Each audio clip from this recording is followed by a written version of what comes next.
Welcome to Girl Talk. Thanks for tuning in. We're here at Klein's Floral and Greenhouses off East Washington, and it is a beautiful day. Look at this set that they created for us. It's so beautiful. So much to look at. Absolutely.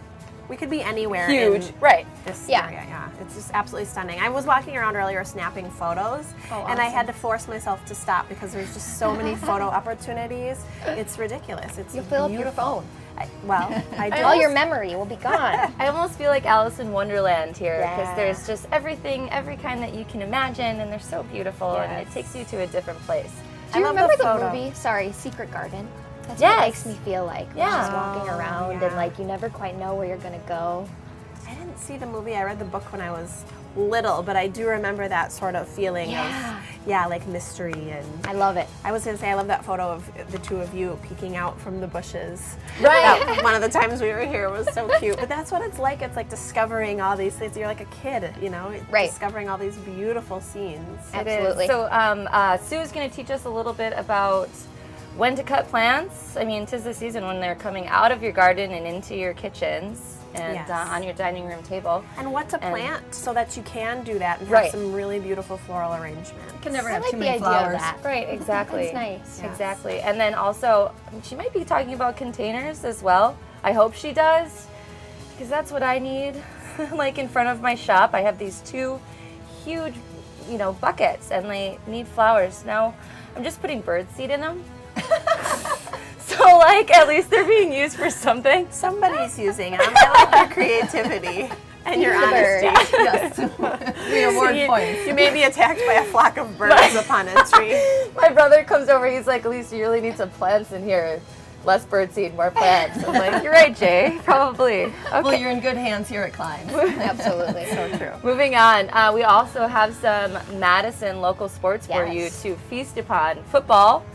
Women's Girl football. power. Yeah, Erica Mills is from Madison Blaze, and she's going to tell us all about their history. And I always like to point out too that it's not touch football and it's not flag and it is tackle football. They've got the entire gear, helmets. It's exactly the same, We're going to almost play as 2-on-2 a little later in the show. No, Yes, I'm just yes. we're not. That might be a little intense.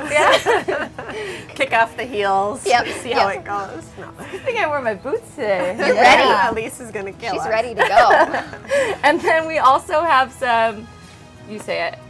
American Ultimate Disc League, Yeah, we AUDL. were laughing earlier because it is a tongue twister and it doesn't come to you easily. Right. So Tim, is it DeBile? Tim Biles DeBile. Yep. And it sounds like they've had a great season. Actually, many great consecutive seasons. So we're talking ultimate frisbee. In Yeah. case you didn't catch that. Only on a professional Yep. level, right here in Madison. And The Madison Radicals. Yes.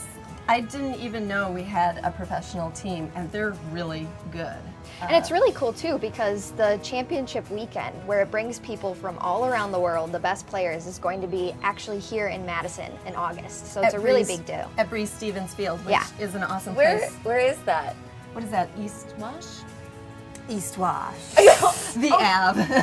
She always gives us a hard time when us Madison locals, if you will, say Sorry. East Wash, and she's like, yeah, that's what everybody calls it, Jessica. Sorry, I just feel like you're going to throw up some sort of cool Madison sign and I'm not in the loop. When in doubt, look on Google Maps. Right, thank you. That's what I do. Yeah. But we're going to learn about both of these sports, which is kind of neat. You know, I've been living in Madison for all my life, and I didn't even know we had professional women's football. I didn't know we had this professional ultimate frisbee disc.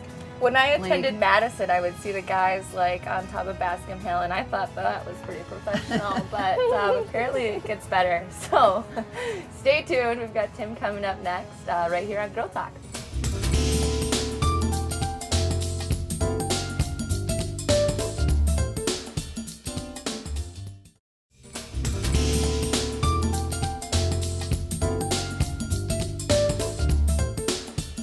Welcome back to Girl Talk, and we are at Klein's today, and it is just a gorgeous day. I don't think we could have had a better day to be at a greenhouse surrounded by flowers, so we'll get to that a little bit later. But first, we're joined by Tim DeBile, and you are the coach, you're the GM, you're the owner of the Madison Radicals, so thank you so much for being here today. Thanks for having me.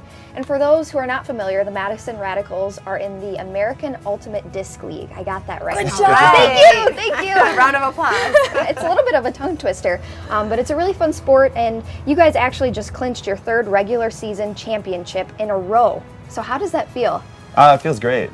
This year the championship is actually in Madison, so there was a little extra incentive this year to finish it first, and this is our first season that we're trying to go undefeated.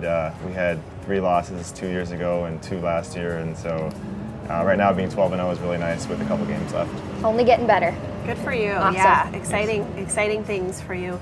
Just exciting, even Ellen's introduction. My gosh, head coach, owner. We should throw in president, head cheese. I was waiting for a few more to run in there. But the AUDL championship will be here. I'm not going to do as well as Ellen, so I'll go with the acronym. But we'll be here the first weekend in August, so just around the corner. What do you think fans at home should expect if they attend? Well, I mean, the best teams in North America will be flying in, so we're expecting Dallas, San Francisco, and Toronto to be the other 3 teams involved, and it's a Final Four style event, so it's, you know, you get to come out on Saturday and watch the semifinals, and the 2 teams that win get to play on Sunday. The Mallards are out there serving beer and food and everything, so it's a really great fan experience. Yeah. And we should mention, it's at Breeze Stevens, isn't Yeah, it? it's at Breeze Stevens. Breeze Stevens, what an amazing venue. That's really cool that it's open and you're going to be able to use it for this event. And I've heard your fan base is a little enthusiastic. Yeah, we have some of the best fans in the country. Honestly, for Ultimate in the world, and so you know, it really gives us that advantage at home. We haven't lost at home in 29 games, so we're on a 29-game home winning streak. That's incredible. Yeah, I mean, we've lost 1 game there. We lost our 2nd game ever, and we haven't lost since. So, and part of that is just having, you know, tons of fans there, and it's makes you really comfortable as a player, and everybody plays better. Let's talk about the competition, because you're going to need your fans. Who you've got coming up? I think I know who is going to give you the hardest time. I want to know who. It's Dallas. So the Dallas Roughnecks, they went out and signed. They're an expansion team this year, and their owner is sort of rich, kind of a Jerry Jones sort of situation where he flew in some of the best players from around North America, and they're undefeated as well right now. And so we're kind of, I think, on a collision course, assuming we can get by a couple of the teams in our way yet. Hey, you're going to be in good company, though. I mean, it's great to be up against great. Yeah, no, great we'd be athletes. excited to have. I mean, if we were both undefeated, I think that would be a really compelling game. And that would be awesome. We're excited about the opportunity to play them if we can get there. And now first you have the Midwest Championship game, and so when will that be, and who do you think you're going to take on? So that'll be July 23rd, and that'll be in Madison. We clinched first place already, and that'll probably be against Pittsburgh. Okay. And so we don't know for sure. Pittsburgh will play Indianapolis to see who makes it. Awesome. And let's expand on the fans a little bit, because I just think that's such an exciting component. I mean, that's what you do it for, right? I mean, it's the excitement of the game. Yeah. But it's also it's part of the fun, and part of your camaraderie is as having people who are really, you know, interested in your team and out to support. Aside from that, what do you think makes Madison such a great place to do this? Well, I mean, really, it's just the people. I mean, they're so supportive of sports here. You know, you look at the Badgers, you know, how many people come to those games, and it's similar. It's just, you know, you can start up something and people kind of fall in love with you over time. I mean, it took a few years. We started with a smaller audience, but now we're in our 4th year, and you know, we got 1,300 people this year, which was a couple times we broke our attendance record. So, awesome. Yeah, it was really great year. Wisconsin loves their sports. They do. Cheese, beer, and sports. We are simple people. Simple people. But it's fun. Well, we wish you the best of luck in your games. And when can people watch? When's your next one coming up? So we have one more regular season game, July 10th, and that's actually a family day. So it's at noon on a Sunday, and you can come in and kids will get on the field and get to throw with the players and get autographs and stuff like that. Speaking of kids, I saw on your website the swag. You even have onesies for We Radical. do. Yeah, onesies proved to be really popular actually, so we had to reorder this year. So. Get the whole family involved. Fans of all ages. Tim DeVile with the Madison Radicals. Thank you so much for being here today. Thanks for having me. And Girl Talk will be back right after this.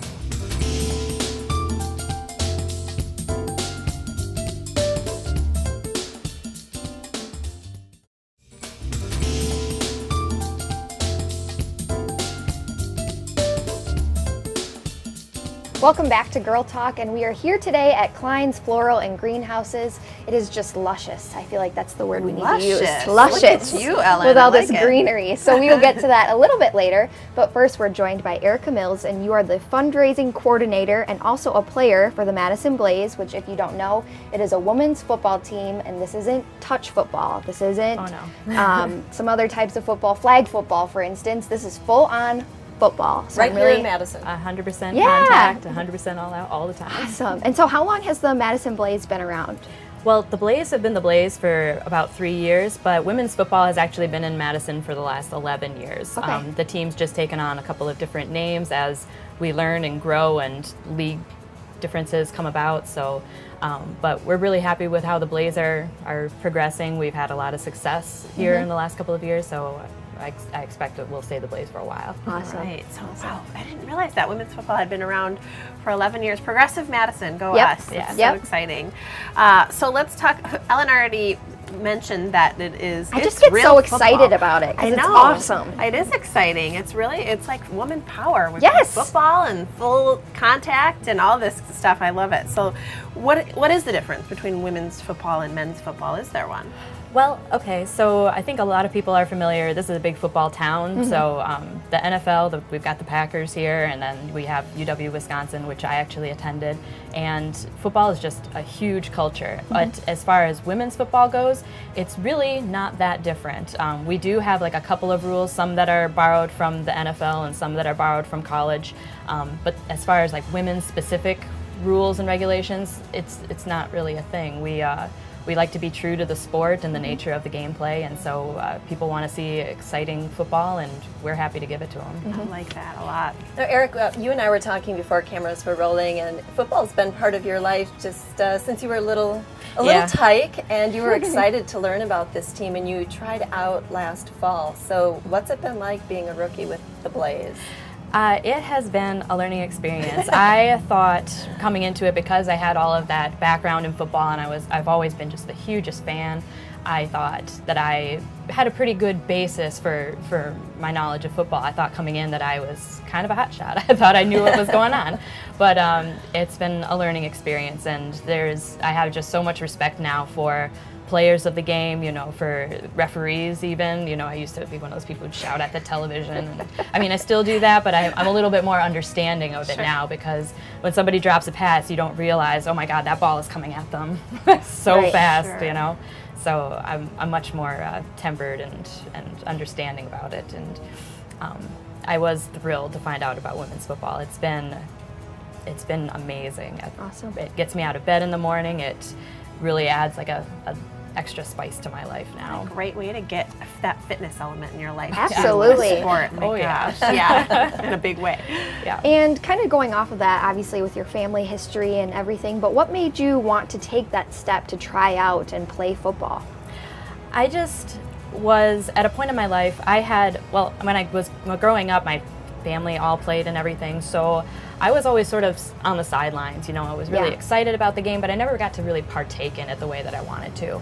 And this was a way for me to not only do that and sort of, fulfill that what if element, Sure. but to get back to sort of a primitive element of life. It's when you're out there on that sport, it's you and the other team and you against the other woman, and the best one wins. So it's got this gladiator type aspect to it. I love and that's it. something that you don't get in your day-to-day 9-to-5 job. Absolutely. point.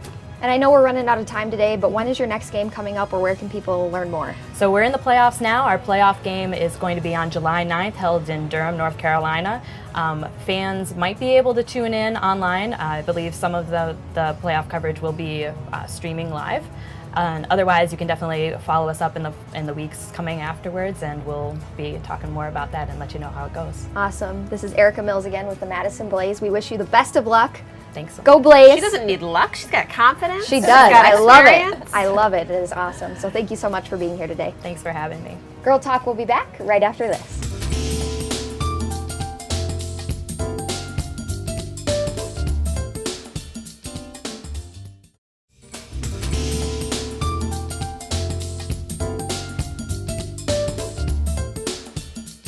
Welcome back to Girl Talk.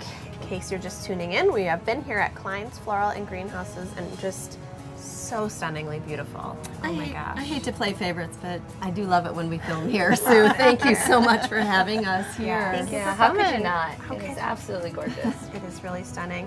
And I was walking through, every square inch of this place is absolutely beautiful. It's always beautiful, but things are in bloom. It just feels so summery. You can smell the fresh flowers. She's going to break into song any moment, I'm sure. But isn't it awesome that it's right here on like in the east side of Madison? It's know. this little On East secret Wash, garden. as the girls like to say. But anyways, this is Sue Klein, as you may recognize, and thank you for joining us today. Thank you. Thank you for having us. Absolutely. And what we're talking a little bit about today, obviously summer is underway. We're talking summer planting. We're going to get some great tips. But what can we plant now this time of year? Well, there's still a great selection of annuals for your garden. You might have little holes, and right now a lot are on sale, so it's a really good time. So You it's can not get too twice late? as much. No, not at all. And there's also a really good selection of perennials left right now. So if you want- You were saying they were going to be on sale. the annuals are on sale right now. It's a great time. Perfect. And you've gathered kind of like a few of your favorites for did. arrangements because I cut a few things from my garden. this but is yes, the time, right, this where you're is. bringing them from your garden to, like I said, your kitchen table or your dining room or your bathroom, anywhere to Every make it a room, little every room. right. Why not To your every guests room? when you go to Exactly. dinner, the whole thing. How what sweet if would you- that be to bring your own arrangement? Yeah, and I mean, I It's like the to best. use, That's why you plant them, right? For that reward. for me, yes. Right. I love fresh flowers and arrangements and all that. So yep, I gathered a few things from my garden, and I like to use a clear glass vase so you can see if the water starts to get a little cloudy when it needs to be changed. So you're going to want to, of course, put in a little bit of food for the flowers. Okay. Mix it with lukewarm water, not too hot, not too cold. That tip. Okay, yeah. So lukewarm. these actually work. That's They what I was do. going to say. They do. They add some days to the. Really? life. Okay. Everybody needs a snack, even the flowers. That's true. That's true. Good point. Yeah, so I just like to, any foliage that's of course in the water, you're going to want to take off and recut it. Give it a Tell fresh us cut. why. Why do you remove the lower leaves? That's where the bacteria will form, and they'll make the water get cloudy faster. Okay. So yep, you want to take those off. What an easy way to make them last longer. That's right. That's right. And now the Unfortunately, leaves, you can just snap the leaves off. You don't have to cut them. Right. I mean, Doesn't if you're matter. cutting roses, you might not want to do that. Oh, but but yes, and then I like to cut on an angle. Then there's a little bit more surface area, and These are so big and full and yeah, beautiful. these are hydrangeas. So cutting at an angle increases the surface area for it to draw in the water. Right, And the then nutrients. and as then well. there's some space on the bottom for the water to go up. I'm then. getting all creative. I'm like, use these Use ones these? next. Okay, yes. Well, blue is my favorite color. That is such an intense color blue. It almost looks fake. It does. Beautiful. Yes, those are delphinium. Delphinium. Delphinium, yes. And those are perennials, so they come up every year in your garden, and they make lovely cut flowers for arrangements. And I don't know why that's counterintuitive for me to the annual perennial Right, I discussion that know. we've had. And then The annuals are one one time. and done. Mhm. Perennials come up renew. every year, right? In case you're like me and need the basics again. I had that totally mixed around. I'm really glad you Okay. said that. It's not just me. Don't feel bad. Most everyone does that as well. These so are these are hosta leaves. Most everyone has a hosta plant or two in their garden, and they make a really nice foliage. I hadn't thought of that. I have a lot of hostas in my yard, maybe too many. And So if you need any leaves, come on put over. Janet's address up. No, I'm kidding. These, What a are great these? idea, These though. smell great. So these are dianthus. It's like a miniature. It's in let me the carnation family, or the But they carnations are in this smell family. more intense And they're than very fragrant. carnations. Yeah. Oh, I like it. It's almost a little bit light, but Thank you. when you get in there, get in there, Janet. Oh, this is one of my favorite. This is an agapanthus. Those are beautiful. Look at Oh, those wow. perfect little flowers. Yes. You make this look so I know easy. she's so quick with it. Is there a better time of day, Sue, to be cutting these from your garden? Yes, morning is the best time of day. I think the hot sun, when you cut the flowers, they dry out a little bit too fast, so that would be my guess. But I know So you morning get is them the while they're best. still fresh Yep. for their day. Yep. Just had a drink. And I love this is Queen Anne's lace. Some people think it's a weed, but I like it as a the fresh flower. prettiest It's the weed. prettiest weed. It's sort of the baby's breath of the Exactly. arrangement. Exactly. So you're talking about this vase and the tip of using a clear vase so you can really kind of monitor the water. But if you're doing a container, what kinds of containers do you think work well for these? Well, you could use floral foam if you want, but you're going to want to condition the flowers first in just water before you put them in the floral foam. Okay. Oh, that's interesting. You mean like let them soak up a Soak up water like overnight or for a few hours at least before you put them in the floral foam. But you know, maybe you're going to make a bridal bouquet and you're going to use a holder. So you're going to want to condition them first in water before you design them in the holder. Okay. And the floral foam is that green foamy stuff. And do you It holds saturate water. that? Yes. You do? Okay. Yep. I've never really used that. Okay. And then so you were mentioning the food as well. How often do you change this out, It's really the gonna- water? And It's going to depend on the temperature in the house. So that's why I like to use a clear vase, because you can tell when it starts to get cloudy, that's when you should change it. okay. It's hard to say how Well. often it is. Yeah, but do you? When you should change. Yeah. It's coming You from can the same visually girl see it. who uses birdseed in her vases. I shouldn't have said that in front of Sue. I know, not for the Sue. So when you change the water, do you have to recut? Yes, you should You do. recut. Yep, Okay. definitely. And this flower here is yarrow. This It's very smells pretty right so- now. I'm really glad that I got to keep this on my lap today. What do you mean, God? She's like, I get the flower. That is so Oh, I just beautiful. love It's it. just so relaxing too. I mean, this is just even this moment is relaxing. Just watching this take place, and Doing this it's so backwards. gorgeous. That yellow's a nice touch. Yes. So this is how fast Sue is. Oh my I gosh. know. And you've made these beautiful arrangements too. And what are some of the flowers in here? Sure, They're there's- so pretty. Yep. There's snapdragons and the These, right? daisies. I know yes. that one. Yes. This one here has some sunflowers, bachelor button. That makes a really nice cut flower as well. Some more yarrow, some more of the amaranth. And I like how they're these little, what are these That's guys? hypericum. They're berries. So these are all flowers that you can plant in your yard Yes. and bring to your home inside or And, someone else's home, like your favorite Girl Talk host. I'm just saying, we better head out. Boy, Sue, this was fun. Thank you so much for having us and showing us these great tips. These are gorgeous mood boosters. Absolutely. I get this one. Thanks so much. That's it for Girl Talk. Thanks to all of our guests. Thanks for watching. We'll see you next time.